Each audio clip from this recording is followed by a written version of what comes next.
Welcome to the Sales Hunter podcast. I'm Mark Hunter. Hey, it's always great to be able to bring really smart people on the show.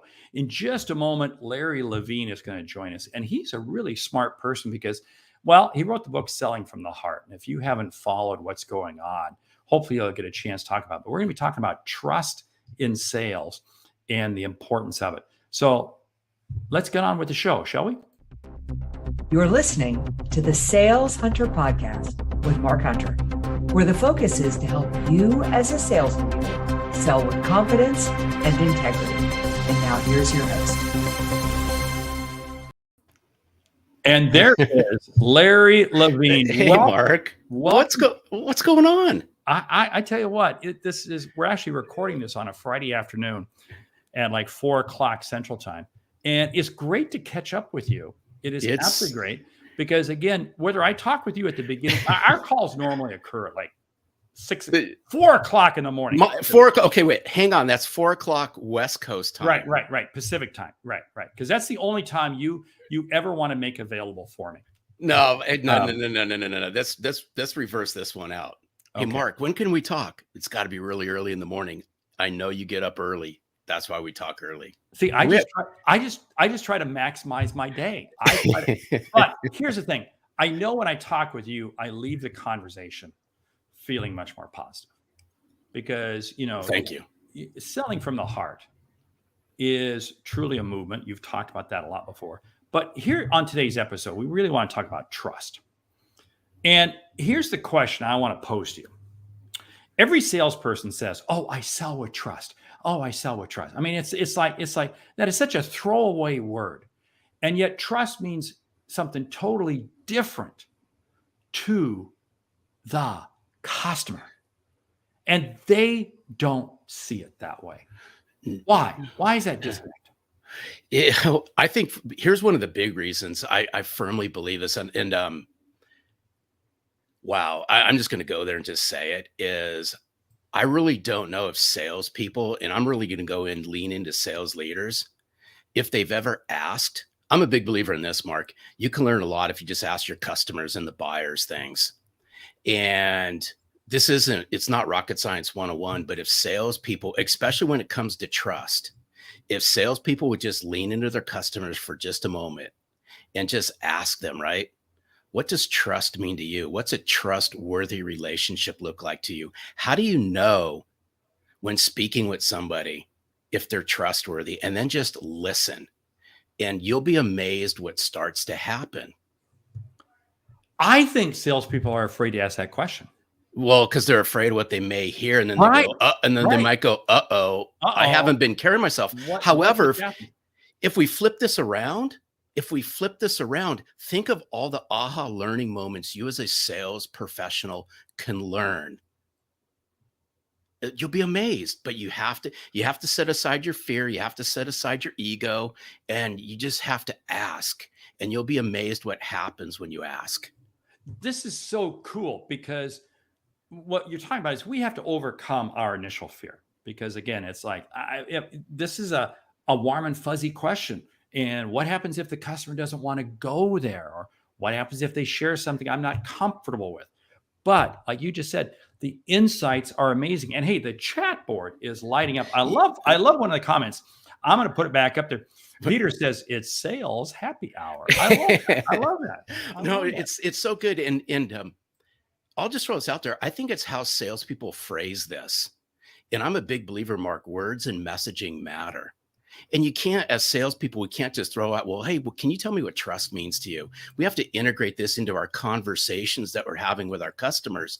So, I could say something like, Mark, if you're a customer of mine and we're having some dialogue and I can just say, hey, Mark, you know what? Can I just ask you to put your thinking cap on for a moment?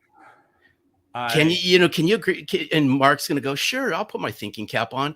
Hey, you know what? When it comes to trust, we know where trust sits right now in the sales world. Unfortunately, it's low. It concerns me. But Mark, I'm just curious, what's trust mean to you? How do you know if somebody's trustworthy? Walk me through that. What comes to mind? And then just listen. Well, I'm gonna ask this question. Should we even have to define trust? Is trust something we define, or is trust something we live out? Whew. I think we live it out, and it's how we carry ourselves. And I'm a massive believer, right? In order to become trustworthy, I'm going to ask people, how are you carrying yourself? What are you doing to become trustworthy? And I'm a big believer, perception's reality.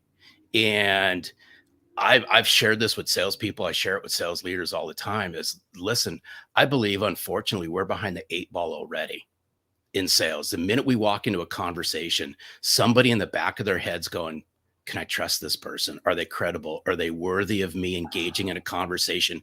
Am I comfortable enough with this person that I'm going to share things about my business that I haven't shared with the other salesperson who came in 2 days ago? I totally agree with that because of the perception of what customers have. And unfortunately, the reputation the sales community has created out there. But I'm going to go back to this whole thing. If I have to, and I love Pete's comment, is this a new thing, sales happy hour? Maybe we should do this. I mean, I'll tell you what, the chat board is lighting. Oh, it is. I'm looking at it. It's good. I love it. I love it. I always tell people, when I get engaged in a conversation with Mark, we never know what's going to happen. I love this stuff. Well, we never do, because here's the whole thing. We kind of think we're kind of brothers of a separate mother. I don't know if I said that right, but I know where you're going. Yeah. It's all good. Here's the whole thing. If I have to think about trust, then I'm not living trust. It's kind of like integrity. People say, "Oh, integrity, sell with integrity." Hey, if I have to talk about it, something's wrong. Yeah, because it should be something that is just on display all the time with what we go with. Well, I mean, you bring up a keyword, this integrity, and I've always said this: integrity will keep salespeople at the top. It's how you carry yourself. And I'm a big believer in bringing this whole message and this movement around selling from the heart to the forefront. This is a lifestyle. And we all know there's 5 senses. We all know what those 5 senses are. We've been taught these throughout school. There's also a 6th sense, and that 6th sense is BS. And people's BS meters are really high right now. And they can smell this. It's how you carry yourself. It's the words you use. It's the messaging you use. It's how you look somebody in the eye. It's the tonality of your voice. And I always said, those who walk with integrity stand tall. And for me, I need every inch of standing tall as possible, because when I stand next to you, I'm all of 5'6" on a good day. And you're what, 6 foot? 6'4". Okay. Yeah, there you go. It's okay. That's okay. Now, let's go back to something you said. Here's the whole thing. It's a lifestyle. I firmly, absolutely believe it. And that BS meter, it does go off the chart. It is so easy. I think it's easier for people to fall into the BS bucket than it is the trust bucket. And I think that's because of the race, the pressure people feel to try to close the deal. And I think this is what happens so many times. Salespeople wind up selling a deal based on false expectations. And then we wonder why the customer doesn't come back and buy again. We wonder why it's so difficult for the salesperson to have a follow-up conversation with that person, because they know what they sold them ain't going to live up. Well, where do you think that pressure is coming from? Well, I think the pressure comes from them internally, but it also comes from their managers. Well, exactly. Right. So, here's the whole situation. We have to ask ourselves, are we playing the short game or the long game? Here's what I find. People who live trust play the long game. And if you can't play the long game, you can't sell with trust. You can't live a life of trust. It just won't happen. No, and that's why there's certain things that you have to do that are just non-negotiable. And people might be going, well, long game, I need to hit quota this month, or I need to hit my numbers on a quarterly basis. Hey, I totally get that. Mm-hmm. In fact, I lived through it. I lived through it in my sales career.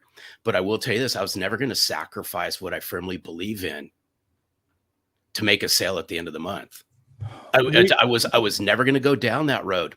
But here's the thing is we all know that we have numbers that we have to hit in 30-day windows. We have our quarterly numbers, we have semi-annual, we have annual numbers. But here's what I'd submit to salespeople. What are you doing on a daily basis to ensure you never have to put yourself in that position where you get hammered by a manager for numbers and all that? And this is why, and I write about it in Selling from the Heart. If salespeople want to have an ever-flowing sales funnel, they have to build an ever-flowing relationship funnel. And there's certain things you need to do on a daily basis in order to see this happen. That's taking short-term thinking and marrying it with long-term vision. Oh, so real. I got to share a very quick story out of my book, A Mind for Sales. Early on in my sales career, Fridays, we would meet in the conference room, and one-on-one, we would go meet with our boss, and he would review our numbers. And we were having a terrible quarter. And there were about 5 or 6 of us in the conference room. And one guy goes in to meet with the boss, and he comes back, oh, everything's fine. Everything's fine. We were having a terrible quarter. Everybody's numbers are in the toilet. And we go in and we get our head handed to us every time. And this guy would walk in and nobody else. He said, what's going on? He says, well, I'm telling Bob that I'm making my number. Because here's the deal. You guys walk in every week and you get your head handed to you. I'm going to wait till week 12 to tell him I'm going to miss my number. Then I'll only get chewed out once. Now, funny story. And this guy actually did it. But think about the element of trust. And I couldn't help but think, I wonder what his accounts thought. I wonder what his customers thought. Because if he's doing this with his manager, what is he doing with his customers? And this goes back full circle to the very beginning of this conversation. I think this is the roadblock in why salespeople struggle to really dig in deep and ask some of these questions of their customers, because they're afraid to hear what's going to happen. Oh, but it's you can control. You can control what you can control. You can't control what you can't control. Here's what you can control: how you show up, how you carry yourself, how you interact. And these are all foundational things, but someone would be going, well, Larry, right? This may not be foundational. Hey, these are foundational things. You can carry yourself however you want to carry yourself. But I think you chose sales. You weren't forced into sales. You chose sales for a reason. Sales is a noble profession. So carry yourself like a true professional. But see, this whole thing, I think there's a lot of salespeople that don't want to carry themselves because they don't believe in it. Here's a great comment. Buyers want to trust us. We have to trust the buyer as well. Because I think that there's a two-way relationship there. And I think what happens is, going back to your comment, there's a lot of salespeople who are in the profession who do not believe it's noble. I admit, when I first got into the profession, I did not think it was a noble profession. I only got into it because I needed a car. That was the only reason. And it took me several years. It took me getting fired several times before I began to learn that there was a different song plan. So here's the challenge. If I don't believe it's a noble profession, how will I ever sell with trust? You can't. It comes out in your mannerisms. It comes out in your words. It comes out in how you carry yourself. Here's what's. I want to touch on this. Sales as a noble profession. Let's go all the way back. And Mark and you and I had some deep conversations about this. I've gone on this really deep journey to read old books, and I've been going down Napoleon Hill books. I've been reading stuff about Andrew Carnegie and the Rockefellers and Henry Ford. If you go back to everything that made these people successful. Wait a minute. Those were books that you had when you were in college because they were brand new then. Oh, stop it, dude. You're older than me anyway, so never mind. But they were talking about the things around trust and how to carry yourself, all these things 100 years ago. And 100 years ago, sales was a noble profession. Somewhere along the way, salespeople have screwed this up a long time ago. But go back to what made Andrew Carnegie successful and the Rockefellers successful is they carried themselves with dignity. They knew their values. They had self-discipline. They held themselves accountable. all these things, how they interacted with people. Okay. But yet somehow along the way, salespeople are forgetting about some of this. Here's the thing is they always say people buy from people, or people buy from people they know, like, and trust. All these things are going to be around forever and a day. Then what are we doing to develop our people skills, our relationship building skills, and how are we working on the inner parts of ourselves to bring this to the forefront? See, I'm going to argue back then, Dale Carnegie and all these people, that was a different world because they didn't have the pressure of the quarterly number. Yeah. They didn't have the pressure of quarterly, the marketplace dictates. I work with a lot of companies and it's a quarterly number, and you either make that number or you die. So I think, has the marketplace put more pressure, downward pressure, Yes. on the ability to sell with trust? Yes. Here's the big conundrum. Because how many of those people that sit at the top talk about building trust, they talk about heart, they talk about authenticity, but yet they don't live it out because they're running the numbers. Oh, we see that time and time again. I will sit here and I get to do a lot of sales kickoff meetings, and the CEO, whatever, gets up and gives all these platitudes. And then 2 weeks later, and it's like, what did you just tell your sales organization? And they're going off and doing something completely different. Oh, but I got to make the number, because if I don't make the number, so how does the salesperson balance trust? If we say trust is a long-term game, and I truly believe it is, because here's the whole thing. I can't create trust with you overnight. You and I have a deep level of trust with each other because we've known each other now for about 5 years or so. Yeah. You and I can both go back to the exact moment we met. It was at lunch north of LAX. Mm-hmm. We happened to meet for lunch. It was a great place. And that was the first time we met. That element of trust has grown. Now, you and I could easily violate that level of trust, and it would be gone. So how is I, as a salesperson, supposed to create trust long-term and yet still make the number short-term? Ooh. Yeah. I'm just gonna, I think it's a combination of a couple things. It's the inner work you do. That's part of it. It's how you carry yourself. Here's the other thing. I'm going to wrap in coaches and mentors. You got to find coaches and mentors to help along the way. You have to build an inner circle, people that can lift you up. Sales is tough. We already know this. Sales is tough. But here's the thing is, I believe, and I write about it in Selling from the Heart, there's a lot of misalignment. There's a lot of people that are being forced to chase the number. They know it's not the right thing to do, and it messes up here. Mm-hmm. And I'm a big believer in this. If you want to really uncover how to do this, it's about the alignment of head, heart, and your inner self. And you got to be willing to carry yourself and be able to say no to certain things. And I'm going to say this is I would never sacrifice my integrity, nor ever sacrifice trust for the sake of writing a deal. And I would have uncomfortable conversations with sales managers because of this.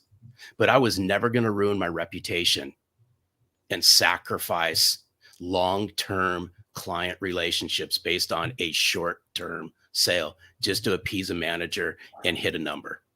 You have to be willing to walk away from the job. I firmly believe this. You have to be willing to walk away. The reason I'm doing what I'm doing today is because my level of integrity and trust was not aligned with the CEO and the president of the company I worked for. That is one of the chief reasons why I left. Yeah. Because what the president and the CEO of the company I worked for, and I was director of sales, I was right under them. What they were doing, I was not in alignment with. And I could not carry, and I had to walk away. And I look back, scariest thing I ever did. I look back, best thing I ever did. You have to be willing to make that change. And I think this is what it is. Too many salespeople, I'll just let it go this once. I'll just let it go this once. And then you once you start down this slope, it becomes very slippery. and you can't get back up. Trust is something you can't violate. No. And here's the thing is, if you want to lead with heart and sell with heart, you got to be willing to do the things that are sometimes uncomfortable. And it is, if you want to grow your business, and everyone wants to grow their business, but I've always said this is when you lead with the wallet, it disconnects you from somebody else almost immediately. When you lead with the wallet, I like that. I like that. That's good. I tell you what, we are getting so many comments here. This is, I always know whenever you put Larry Levine on the show, you get an audience. This is great. I'm glad you have family. I'm glad you have a large family because they all showed up to watch the show today. So anyway, no, I'm just willing to say the things that I think people think about, but they struggle to say is I get it, right? I've been in dysfunctional sales teams with dysfunctional managers that would have me do things and all that. And I will tell you this, and it was the latter part of my career. And I fell into the trap of going against the grain on certain things. And it wrecked me. It wrecked me late in my 40s because I wanted to fit in and do the things just so I could advance my career. And I sacrificed who I was internally because of it. And I paid the price for it. But I am never, right? And there's going to be salespeople and sales leaders going, hey, you know what? This is a pile of you know what? But I'm here to tell you, if you want longevity in the sales world, then carry yourself with heart, integrity, develop the people and relationship building skills, work on those things, because there's very few that are working on it. They talk about it, but they don't work on it. If you want to live a long life, I mean, look at Larry. He's 85 years of age. He sold with trust. Look at how. Hey, me and Napoleon Hill, I mean, we had a cocktail together once. Can you believe that? There you go. Here's what I contend. When you sell with trust, you eliminate a tremendous amount of stress from your life. It just makes it go so much better. So, hey, yeah, go ahead. I just got to, I mean, just allow me just to say this one last thing is let's think about, if you just use the line when you sell with trust, but I'm here to tell, I even want to peel this back even more, because in the first 5 minutes, they're sizing you up. In any new opportunity, they are sizing you up lickety split. Can I trust you? Are you credible? Right. And they're really honing in on the words you use and how you carry yourself. Mm-hmm. I want us to think about how you connect and how you relate to people. Yeah. Just for a moment, if you want to get a C-level decision maker, some executive to open up, some mid-level decision maker to open up, be really cognizant of what happens in those first 5 minutes of that conversation. Wow. How are you carrying yourself? What words are you using? Are you making these people feel comfortable? Are you making it about you and your company, or instantaneously are you making it about them? Are you leading with appreciation and gratitude? These are these little things that just let down the guards of somebody go, you know what? Finally, I'm engaging with somebody who actually gives a rip about me. I love it. I love it. Hey, we've got to wrap this show up because we're already a minute over. This is great. Larry and Napoleon Hill at Sales Happy Hour. That's what you've been listening to. Oh, that's Lord. What you've been listening to. I love the chat. Hey, you going to stick around for the after the show? Of course. Well, you better stick around for the after the show because hopefully then we're going to have a chance to talk. So you know what? In the interest of time, Larry, if people want to get in touch with you, how do they go find you? Oh, wow. I would say this. If you want to find out what I'm up to, what we're up to at Selling from the Heart, just check out the Selling from the Heart podcast. It's on all your favorite podcast platforms. You can actually find me and my dear friend, Daryl Amy, doing this on video. You can find us on YouTube. But I would just say this. If you want to find out what we're all up to, just find Selling from the Heart on your local podcast platform or go to sellingfromtheheart.net. And that's the same place you can find the Sales Hunter podcast. So stick around. We're going to go with the after the show here in just a moment. You've been listening to Mark Hunter and the Sales Hunter podcast. Today's guest, Larry Levine. What is it about? It's about helping you sell with trust and integrity, because that happens to be what we're both about. Hey, welcome back to the After the Show. Man, why does this have to be 22 minutes long, dude? Come on. Well, I'm sorry, but that's what I've been told. And we're already at 24 minutes. So I'm sorry. I know. Your podcast goes on for like 45. I have it does. No, it does not. I have a short attention span. Okay. Well, okay? so do I. Ours is 27 to 32 minutes, but no, Okay. but we crammed a lot in 22 minutes. We crammed a lot in, and it's funny, but these comments keep coming and coming. So, hey, this is the After the Show where we're supposed to dig in and get really personal. What's going on in your life? Are you having fun?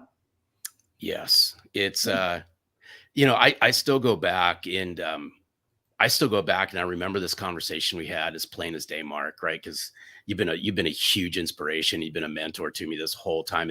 You've been around before. I mean, we've known each other before. Selling from the Heart was actually in book format and all that. And I remember this, and it is plain as day. As I think it was a couple of days after my book came out, and you said, "Hey, Larry, take what you're doing, turn this book into a business and watch what starts to happen." And I had no idea what I was doing. And I'll be transparent as heck. And I've just learned along the way that I will never sacrifice who I am. The way I'm carrying myself now is exactly the way I carried myself in a highly commoditized sales channel, selling copiers. And you don't have to think about trust, and you don't have to think about authenticity when you carry yourself that way and you don't waver from it. And that's all I've done in bringing this message to the forefront. Is I'm not an overly complicated guy, because my dad was a rocket scientist for the United States Air Force. So he overcomplicated everything. But what I really leaned into in sales was the people skills and the relationship building skills. And I was intently curious on everything that I did. And I asked great questions, and I just flipped the script and I made it about everybody else but me. No, your dad's a rocket scientist. I can only imagine what your dinner table conversations were like. Oh, dude, you don't even want to know. You don't even want to know. I love, my parents are both 80 years old, right? And it's hard to get into conversations with my dad. I love my parents, but I'm telling you, still at 80 years old, they're rough conversations. So you don't want me to send them this podcast? No. They might not even know what podcasting is. Okay. Anyway, podcast, is that something you avoid stepping in when you're walking through your yard? Yeah. Anyway. Oh, hey, Lordy. We do have to go. We're now at 27 minutes and 9 seconds. So I'm going to get yelled at for this, making this so long. So although people have said, hey, you need to go an hour. So, but it's okay. Larry, thank you for being on the show. Oh, you're welcome. And, hey, I enjoy hanging out with you. People want to get in touch with you. Where do they go? Just go to sellingfromtheheart.net. You can find me all over LinkedIn. I tell you what, and I'm going to throw this out there. If anybody wants to send me a message, here's my email address. If you want to take what you heard and you want to take it offline, you can email me at levine@sellingfromtheheart.net. And I promise you this, I will get back to you. Mark my words. And you're going to send them a t-shirt that says "Dad was a rocket scientist." That's a comment. Oh, thanks, Peter. Why do you keep rubbing this in? Come on, man. Okay. I tell you what. Hey, people write comments. I owe it to them to put them up on the screen. Especially if they make fun of me. That's right. Hey, you've been listening to the Sales Hunter podcast. I'm Mark Hunter. We got to talk really fast because we're out of time. Larry Levine's been my guest with this week, Selling with Art. Listen to us next week, and we'll have a new guest on the show. Larry, love you. You're awesome. Thanks, man. Take care.